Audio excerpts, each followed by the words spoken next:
Et oui, bonjour, la communauté de coups critiques, c'est encore moi Pépé, et aujourd'hui on va se parler de personnages non joueurs. Suite à une publication Facebook qui demandait conseil sur la conception de PNJ, personnages non joueurs, afin que ceux-ci puissent instaurer des sentiments ou des ressentis particuliers, j'ai décidé de plancher sur une vidéo qui aborderait le sujet.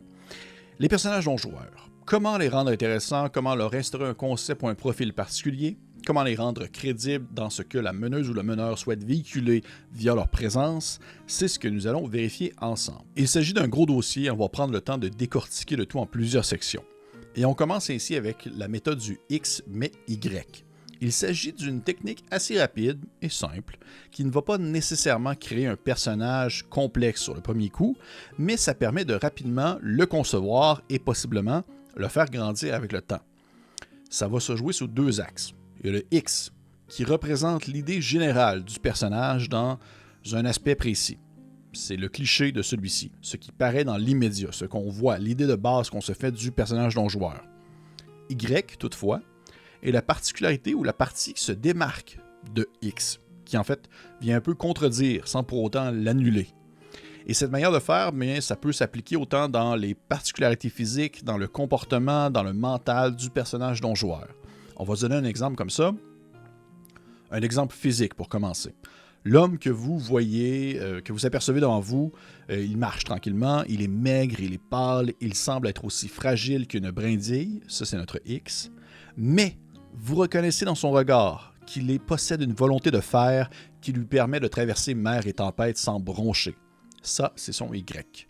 Les deux vont un peu se contredire, on a une impression et soudainement une deuxième impression, mais ils ne vont pas nécessairement s'annuler. Ça montre une fausse, en quelque sorte, complexité, ou du moins ça nous montre plusieurs couches au personnage, tout simplement dans son physique.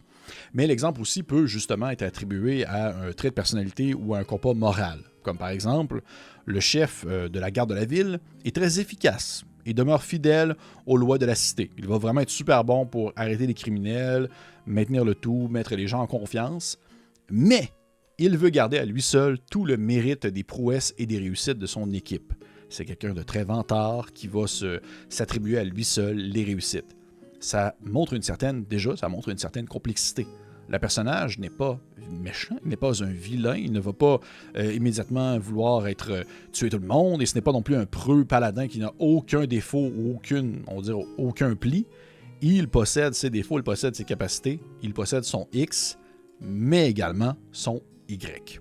Et c'est juste cette petite façon de faire permet d'apporter rapidement une nuance à des personnages qui ne seront pas unidimensionnels au premier coup d'œil, parce qu'on s'entend, ça demeure très en surface.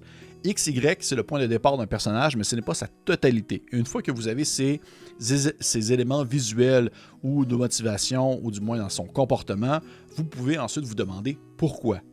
Pourquoi le garde de la ville a ce type d'attitude-là? Pourquoi l'homme qu'on a vu qui avait finalement une volonté de faire, malgré le fait qu'il semblait tout faible, agit de la sorte? Eh bien ça peut se construire avec le temps. On s'entend, pour des personnages non-joueurs, on ne peut pas rapidement créer une profondeur et que celle-ci soit visible aux yeux des personnages, aux yeux des gens autour de la table. La profondeur, bien, c'est le résultat d'un développement sur le long terme. C'est quelque chose qui se construit avec le temps et qui éventuellement va être dévoilé. Toutefois, il est possible de créer rapidement plusieurs personnages non-joueurs, des PNJ, qui vont être sur le X mais Y et qui vont être marquants et mémorables. Et à partir de là, une fois que vous en avez plusieurs qui sont affichés, vous pouvez voir dans le lot lesquels vont attirer l'attention, lesquels vont se retrouver au cœur des aventures des personnages non-joueurs, lesquels vont avoir le plus d'interactions, et c'est sur ceux-ci que vous allez pouvoir mettre l'emphase avec le temps. Vous pouvez également y aller avec la méthode des 3 étapes. C'est une autre technique qui permet de créer des personnages non-joueurs rapidement et qui, comme son nom l'indique, se divise en 3 étapes distinctes. Il y a l'étape 1, ce que les joueurs peuvent voir.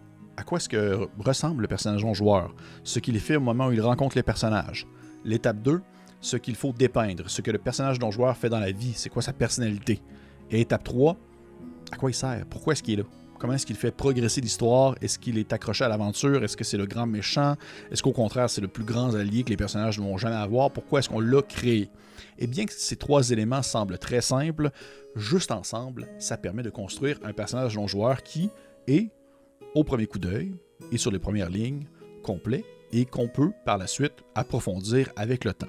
Commençons avec l'étape 1, ce que les personnages joueurs peuvent voir, ressentir lorsqu'ils aperçoivent le personnage non-joueur. Qu'est-ce qu'il dégage, qu'est-ce qu'il fait. Et on peut définir le tout avec certaines informations de base qui se résument à un mot, chaque élément à considérer. Son âge, son genre, sa culture, son espèce, son occupation. C'est juste un mot. Ça prend 30 secondes à écrire. Cette première ébauche permet de définir une base qui est, disons, plus générique. C'est une base générique. Ce qu'on peut s'attendre, par exemple, d'un vieux gnome chasseur d'une tribu nomade.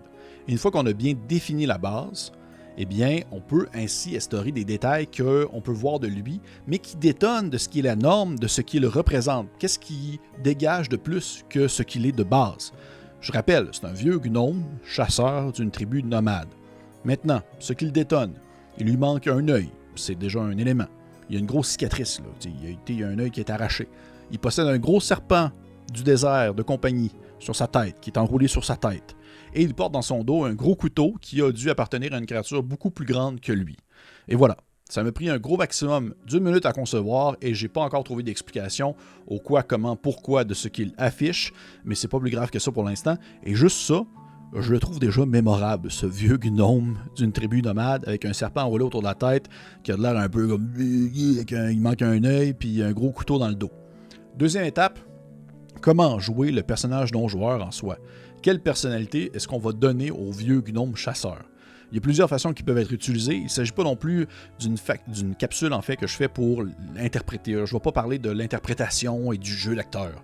Dans le contexte où ce n'est pas non plus tous les meneuses et meneurs qui sont à l'aise avec le fait d'interpréter des personnages, de jouer de façon super théâtrale, je vais rester dans les outils pour, disons, offrir une profondeur, un intérêt envers le personnage non-joueur sans pour autant lui octroyer une voix ou un type de jeu spécifique.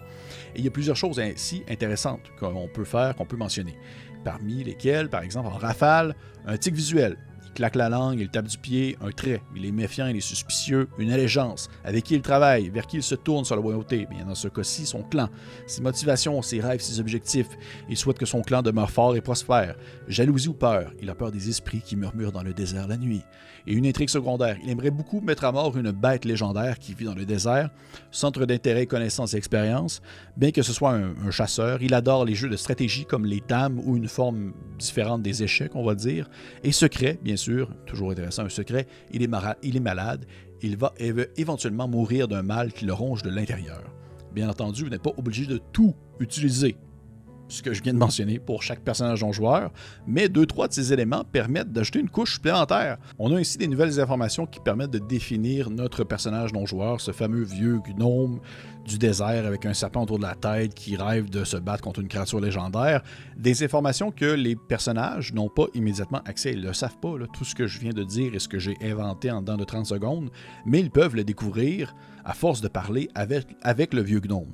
Et juste ça donne une certaine profondeur, ça rajoute une nouvelle couche qui n'est pas encore super approfondie, mais qui permet d'offrir, selon moi, quelque chose qui est déjà mémorable et qui mérite en fait qu'on s'y attarde avec le temps. Troisième étape, la connexion du personnage non-joueur dans l'histoire.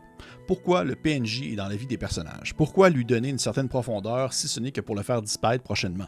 On veut que ce dernier garde un certain intérêt dans l'histoire, et si on lui donne une profondeur, c'est parce qu'il a un rôle à jouer, un rôle secondaire, on s'entend, ce n'est pas le personnage principal de l'aventure, mais tout de même un rôle. Pourquoi il est là?